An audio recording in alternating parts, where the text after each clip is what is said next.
Sejumlah warga di Kota Malang menggelar aksi sosial membersihkan vandalisme di koridor Kayu Tangan. Aksi pembersihan vandalisme ini untuk menjaga keindahan kampung heritage Kayu Tangan. Sejumlah warga yang tergabung dalam gerakan masyarakat peduli koridor Kayu Tangan melakukan aksi pembersihan vandalisme di sepanjang koridor kampung heritage Kayu Tangan. Dengan menggunakan cairan cat, mereka membersihkan vandalisme atau coretan yang ada di depan pintu dan tembok kawasan pertokoan di Jalan Basuki Rahmat Kayu Tangan. Tri Iwan Widianto, koordinator aksi, mengatakan bahwa aksi ini dilakukan berawal dari rasa keprihatinan akan kondisi koridor kampung heritage Kayu Tangan yang penuh dengan coretan atau vandalisme. Kegiatan tersebut juga murni dari swadaya masyarakat, di mana mereka mengumpulkan koin dari warga kemudian dibelikan cat untuk membersihkan coretan-coretan tersebut. Koordinator aksi juga berharap dengan kegiatan tersebut nantinya menjadi motivasi bagi masyarakat di Kota Malang maupun Malang Raya untuk menolak aksi vandalisme yang mengotori keindahan di Kota Malang. Diharapkan dengan aksi bersih vandalisme di Kayu Tangan Kota Malang, keindahan kampung heritage Kota Malang nantinya dapat menjadi daya tarik tersendiri bagi wisatawan. Gerakan kepedulian ya, yang didukung oleh teman-teman yang memang punya hobi mencintai namanya itu bangunan-bangunan cagar budaya. Dan melihat kawasan Kayu Tangan ini kan sangat ironis sekali secara konteks sejarah, karena Kayu Tangan juga bagian dari sejarah yang panjang. Artinya dengan kita melakukan aksi ini, kita mencoba menggugah kesadaran masyarakat Kota Malang, apalagi ini masyarakat yang padat di sini, supaya peduli terhadap lingkungan. Karena vandalisme ini kan tidak hanya bicara konteks vandalnya, tapi ini ada kriminalnya. Sehingga kita berharap pengambil kebijakan seperti kepolisian atau yang terkait dengan hal-hal yang bersifat melawan hukum ini juga peduli dengan pengamanan wilayah terkait vandalisme ini. Kenapa Pak memilih kawasan dari Kayu Tangan ini? Iya, karena di sini ini jantung kotanya Malang. Karena melihat dari posisinya ini tengah kota Malang, sehingga kita berupaya ini nantinya menjadi bola salju, menggelinding ke Malang Timur, Malang Selatan, Malang Barat, Malang Utara, sehingga ini menjadi pemetik ya, memantik kepedulian masyarakat Malang terhadap heritage itu sendiri. Satu heritage ini kan berfilosofi semua orang pasti punya uang satu ribu, sehingga dengan nilai rupiah yang kecil, kita berharap bahwa orang itu bisa menyumbang tanpa harus pilihan nominal. Ya, dengan satu ribu ini semua orang pasti mau lah. Satu ribu kan kecil sekali. Nah, ibaratnya kita mengkritik, ini kritik adalah bahwa kegiatan ini sifatnya kan bukan dari lembaga atau dari ormas atau dari apa, tapi ini murni dari pribadi masing-masing. Siman Alfredo melaporkan. Memberikan kemudahan kepada warga dan pengguna jalan untuk mendapatkan vaksin, Polres Batu menggelar kegiatan vaksin drive-thru yang bertempat di depan pos polisi alun-alun Kota Batu. Pada kegiatan vaksin drive-thru ini dengan target sejumlah 200 dosis vaksin untuk warga masyarakat dan pengguna jalan, ini hanya membutuhkan waktu kurang lebih 5-10 menitan saja. Kegiatan vaksin drive-thru Polres Batu ini diselenggarakan untuk mensukseskan program pemerintah vaksinasi COVID-19 dengan target mencapai 70% pada akhir tahun 2021. Selain itu, program vaksin drive-thru ini juga untuk memberikan kemudahan kepada warga masyarakat, khususnya pengguna jalan yang melintas di Kota Batu untuk mendapatkan vaksinasi. Proses vaksinasi pada drive-thru ini berlangsung cepat secara mobile. Para pengendara roda 2 maupun roda 4 tidak perlu turun dari kendaraan, mulai dari pendaftaran, pengecekan kesehatan, sampai proses penyuntikan vaksin karena vaksinator dari tim Urkes yang mendatangi. Menurut Kanit Kamsel, Polres Batu menjelaskan kegiatan vaksin drive-thru Polres Batu ini memberikan kemudahan kepada masyarakat untuk bisa mendapatkan vaksin dengan persyaratan membawa bukti diri KTP atau bukti diri lainnya, kartu keluarga, dan dengan target 200 dosis. Di lokasi terlihat pengguna jalan yang melintas di depan alun-alun Kota Batu, baik pengendara roda 2 maupun roda 4, mengikuti kegiatan vaksin tanpa harus turun dari kendaraan dan proses vaksin dari awal pendaftaran sampai mendapatkan sertifikat vaksin tidak lebih dari 10 menitan. Untuk pelaksanaan launching vaksinasi itu mempermudah masyarakat saja bagi pengemudi atau pengunjung ke Kota Batu yang belum bisa mengikuti vaksin, jadi kita memberikan layanan untuk kemudahan mengikuti vaksin secara mobile, artinya bagi pengendara yang akan mengikuti vaksin, mereka atau para pengendara tersebut tetap bertahan di kendaraannya. Untuk saat ini kuota yang disediakan oleh dari tim Nakes sebanyak 200. Ini untuk siapa aja? Apa khusus warga Batu atau pendatang juga boleh? Termasuk pendatang juga boleh. Jadi wisatawan Yang jelas bisa menunjukkan KTP identitas kartu penduduk. Syaratnya apa aja Pak? Syaratnya hanya menunjukkan fotokopi kartu penduduk dan juga bisa membawa atau KTP fotokopi kartu keluarga. Seperti itu aja. Sampai kapan ini Pak? Sampai nanti juga menunggu kita koordinasi dengan tim Nakes. Jadi sampai katakanlah mungkin ada tempat lain yang bisa kita gunakan untuk melaksanakan drive-thru, kita laksanakan. Pak, untuk proses dari pendaftaran sampai selesai pengambilan sertifikat kira-kira berapa menit waktunya Pak? Kira-kira? Kalau alokasi waktu kurang lebih sekitar 5 menit ya. 5 menit ya? Kalau dari masing satu peserta ya. Oke. Iwan Hikmawan melaporkan. Sebanyak 1.000 warga di Kelurahan Bandung Rejosari, Kecamatan Sukun, Kota Malang, Senin pagi melakukan vaksinasi dosis pertama. Vaksinasi ribuan warga ini sebagai upaya untuk percepatan vaksinasi bagi masyarakat di Kota Malang. Sebanyak 1.000 warga di Kelurahan Bandung Rejosari Sukun yang berusia mulai dari 12 tahun hingga lansia, Senin pagi melakukan vaksinasi dosis pertama. Warga yang datang cukup membawa fotokopi KTP langsung dilayani petugas vaksinator dari Puskesmas Janti dan Klinik Rampal Malang. Sebelum disuntik vaksin, warga terlebih dahulu melakukan screening kesehatan dan yang dinyatakan sehat langsung disuntik vaksin jenis Sinovac.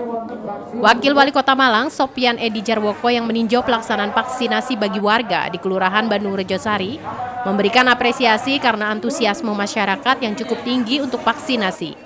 Ia juga berharap dengan vaksinasi ini nantinya dapat meningkatkan herd immunity bagi masyarakat. Awalnya disiapkan sekitar 700 vaksin, antusias masyarakat sangat bagus, ya, sangat tinggi, sehingga kita tambah ya sampai dengan 1.000 pun disiapkan. Ya, ini kan positif untuk segera mewujudkan herd immunity yang ada di wilayah Kota Malang. Sekarang kita masuk ke wilayah-wilayah RW, ya, pos kesehatan yang ada di wilayah-wilayah RW lewat posyandu, ya. Kemarin di Kelurahan Tanjung Rejo, ya, ada juga di Mulyorejo, semuanya masuk ke wilayah-wilayah jemput bola dan akhirnya masyarakat begitu antusias. Saya kira ini hal positif, perlu disupport oleh semua pihak, termasuk teman-teman media, supaya mampu menginspirasi wilayah-wilayah yang masih belum mungkin terselenggara daripada kegiatan vaksinasi ini. Sementara itu, Subur Sunaryo, salah satu warga yang menerima vaksinasi dosis pertama mengaku senang telah divaksin. Ia berharap setelah divaksin dirinya tetap sehat dan melindungi keluarga dari persebaran COVID-19. Vaksinasi tahap pertama bagi warga di Kota Malang saat ini sudah mencapai 80%. Pemkot Malang juga terus mempercepat vaksinasi bagi masyarakat dengan turun langsung di masing-masing RW. Ini vaksin yang keberapa ini? Pertama. Setelah divaksin rasanya gimana ini? Sementara ini masih biasa-biasa saja, cuma agak kemeng gitu. Kepes di saya. Persiapannya apa Mas? Sarapan, terus minum air putih yang banyak. Mas, menurut Mas seberapa penting sih melakukan vaksinasi ini? Kalau untuk saat ini menurut saya pribadi ya antara penting sama enggak. Pentingnya memang untuk nantinya untuk kepentingan umum ya, ngurus surat-surat disarankan untuk vaksin, dimintai bukti vaksin untuk kelancaran. Udah itu aja. Simon Alfredo melaporkan. Terima kasih Anda masih bersama kami Info 7 Malang Raya. Meningkatnya kesadaran warga masyarakat dan pentingnya sertifikat vaksin untuk banyak persyaratan, warga antusias mengikuti vaksin kedua di Pendopo, Kecamatan Junrejo Batu. Kegiatan vaksin kedua ini diikuti oleh pelajar sampai lansia. Kegiatan vaksinasi ini terus dilaksanakan di kantor-kantor desa dan kelurahan Sekota Batu. Percepatan vaksin ini dalam rangka untuk terbentuknya herd immunity atau kekebalan komunal yang ditargetkan mencapai 70% pada bulan November. Untuk capaian per 10 Oktober 2021 untuk vaksin dosis pertama mencapai 85,20% atau 140.523 jiwa dan dosis kedua mencapai 36,57% atau 60.128 jiwa. Saat ini Kota Batu masuk level 1 berdasarkan asesmen dari Kemenkes dan level 3 berdasarkan Inmendagri. Pelaksanaan vaksin di tiap desa dan kelurahan terlihat ramai diikuti warga masyarakat. Hal ini diduga semakin meningkatnya kesadaran warga masyarakat dan kegunaan sertifikat vaksin untuk berbagai keperluan, diantaranya syarat kelengkapan perjalanan jauh, menggunakan angkutan umum pesawat, kereta api, dan lainnya. Menurut salah seorang warga mengungkapkan salah satu alasan mengikuti vaksin selain untuk menjaga kesehatan diri, keluarga, dan lingkungan, juga manfaat sertifikat vaksin untuk berbagai persyaratan. Di Pendopo, Kecamatan Junrejo, ratusan warga masyarakat mengikuti vaksin COVID-19 tahap kedua dengan vaksin jenis Sinovac. Kegiatan vaksin tahap kedua ini juga diikuti oleh para pelajar sampai dengan para lansia. Alasan kenapa mengikuti vaksin ini Pak, seperti apa Pak alasannya? Ya alasannya ya semua kegiatan apa aja masuk ke mall, kalau anak-anak sekolah, orang tuanya pasti harus vaksin. Harus vaksin sekarang. Berarti vaksin itu bukannya untuk kesehatan Pak ya? Bukan. Tapi itu keperluan juga. Keperluan juga. Banyak juga yang anak-anak masuk sekolah Pak ya sudah mulai vaksin. Gimana Pak waktu yang vaksin pertama gimana, ada pengaruh ada? Enggak pengaruh. Nggak ada juga Pak ya? Nah. Kalau memang mau vaksin ya silakan. Demi kepentingan kita bersama juga. Iwan Hikmawan melaporkan. Ada pemandangan menarik di sepanjang jalan di Kota Batu setiap bulan Oktober. Pohon tabebuya berbunga indah menyambut hari ulang tahun Kota Batu ke-20. Kondisi ini dimanfaatkan warga masyarakat untuk bersuap foto. Menyambut hari ulang tahun Kota Batu yang ke-20 yang jatuh setiap tanggal 17 Oktober, pemandangan menarik terlihat di hampir semua jalan di Kota Batu. Pohon tabebuya asal Jepang ini berbunga setiap bulan Oktober dan menambah keindahan jalan-jalan di Kota Batu. Pohon tabebuya ini mulai ditanam sejak tahun 2018 oleh Dinas Lingkungan Hidup, sebanyak kurang lebih 3.000-an pohon yang tersebar di 3 kecamatan. Untuk Kecamatan Junrejo lebih banyak ditanam pohon tabebuya berwarna kuning dan di Kecamatan Junrejo serta Batu, tabebuya berwarna putih dan ungu. Berbunganya pohon tabebuya ini menjadi salah satu destinasi bersuap foto, khususnya di kawasan Pendem dan di kawasan tersebut pada saat sebelum pandemi digelar Festival Tabebuya, di mana warga bisa berfoto dengan menggunakan pakaian khas Jepang yang disewakan. Menurut salah seorang warga masyarakat, mengaku senang dengan kondisi pohon tabebuya yang sedang berbunga karena kawasan terlihat semakin indah, nyaman, dan membuat betah ketika beraktivitas. Di lokasi terlihat warga memanfaatkan kondisi pohon tabebuya yang sedang bermekaran untuk kegiatan bersuap foto sambil menikmati suasana dan keindahan kawasan. Alhamdulillah, kita merasa senang, kita merasa bisa menikmati suasana seperti ini. Kita bangga dengan Kota Batu. Kita merasa menjadi warga masyarakat yang beruntung. Biasanya kan dibarengkan dengan ulang tahun Kota Batu. Dan ada ulang tahunnya HUT TNI itu biasanya dibarengin waktu dulu belum ada pandemi. Biasanya ada juga baris spot foto-foto yang Iya, biasanya ada juga penyewaan kayak baju-baju untuk menyesuaikan dengan kondisi yang indah ini biar kayak di luar negeri gitu, biar nggak kalah dengan luar negeri. Bu, harapan sebagai warga masyarakat Kota Batu seperti apa harapannya ke depan? Harapan Kota Batu untuk Kota Batu dan bagi masyarakat seperti kami, tingkatkan terus sarana pariwisata ini yang bisa membanggakan warganya dan bisa meningkatkan taraf hidup ekonomi warganya. Iwan Hikmawan melaporkan. Terima kasih Anda masih bersama kami Info 7 Malang Raya. Seorang pemuda di Kota Malang melakukan kreasi dengan membuat lampu neon L-wire atau LED. Hasil kreasinya tersebut kini diburu oleh warga masyarakat. Untuk memenuhi permintaan dari masyarakat, ia menggandeng sejumlah pemuda di kampungnya untuk membuat neon L-wire. Meski bekerja sebagai teknisi sepeda motor di salah satu dealer sepeda motor di Kota Malang, namun tidak membatasi Cahyo Yusuf Hermawan berkreasi. Dirinya berhasil membuat lampu neon L-wire. Sebelumnya Cahyo banyak membuat kreasi lain mulai dari rangkaian bunga plastik, wall decor hingga neon sign. Sayangnya penerapan PPKM darurat dan level 4 menghancurkan pasar yang sudah dirintis sejak beberapa tahun lalu ini. Bermodal belajar otodidak dan kegemarannya bermain peralatan listrik, Cahyo akhirnya mencoba banting setir ke kerajinan neon L-wire. Di pasaran lampu jenis ini masih tersedia terbatas. Untuk mendapatkannya, ia bahkan harus berburu ke kota-kota di Jawa Barat. Awalnya sebuah pola digambar ke selembar kertas putih. Dan pola inilah yang kemudian menjadi dasar penempelan neon L-wire di lembaran akrilik bening dengan dibantu lem khusus sebagai media perekat. Saat ini Cahyo baru menemukan setidaknya 9 neon L-wire, mulai dari merah, hijau stabilo, kuning, hijau, biru hingga putih. Cahyo menyebutkan harga jual kreasi neon L-wire bergantung pada besar ukuran kaca akrilik, jumlah karakter, panjang dan warna neon, hingga detail karakter berkisar antara Rp75.000 hingga ratusan ribu rupiah. Desain yang banyak diminati saat ini adalah tulisan nama, bohlam lampu pijar, petir, dan tengkorak. Hanya saja Cahyo membuka diri dengan melayani desain custom dari pelanggan. Untuk satu pesanan, Cahyo memberikan jaminan waktu pengerjaan paling lama 3 hari.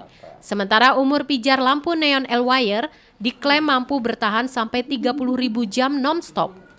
Saat ini, neon L-wire karya Cahyo sudah merambah kota-kota di Provinsi Jawa Timur seperti Sidoarjo, Surabaya, hingga Banyuwangi. Ini L-wire ini atau neon lampu neon ini, kabel neon ini, itu bisa digunakan untuk custom nama, terus custom model juga, seperti halnya motif daun, motif petir, atau motif bohlam, atau sesuai keinginan konsumen, pembeli pengen custom yang model apa, atau nama pengen dibuat kayak gimana gitu. Selama ini yang sering dipesan sama konsumen itu apa? Yang paling sering dipesan itu motif daun monstera, terus bohlam motif bohlam pijar itu, terus custom nama juga itu sering di ini. Biasanya yang menjadi konsumen itu siapa? Yang jadi konsumen rata-rata konsumen kita itu mahasiswa, terus kerja kantoran gitu. Jadi nama itu nanti dipajang di kayak meja kerja atau di kamar gitu. Saya baru berjalan berapa bulan ini, permintaannya tinggi, bahkan saya juga narik pemuda sekitar sini, ayo ikut gabung buat produk ini biar bisa nambah uang jajan atau meningkatkan ekonomi. Sampai identik untuk pesan? Kalau pesannya waiting list kita. Kalau pengerjaannya antara 3 sampai 5 hari gitu. Mas, kalau pesanan ini biasanya berasal dari mana? Seputaran Malang? Seputaran Malang banyak, terus Surabaya kita kirim ke Sidoarjo juga, Piyung itu, terus Banyuwangi kemarin juga kita udah kirim juga. Simon Alfredo melaporkan.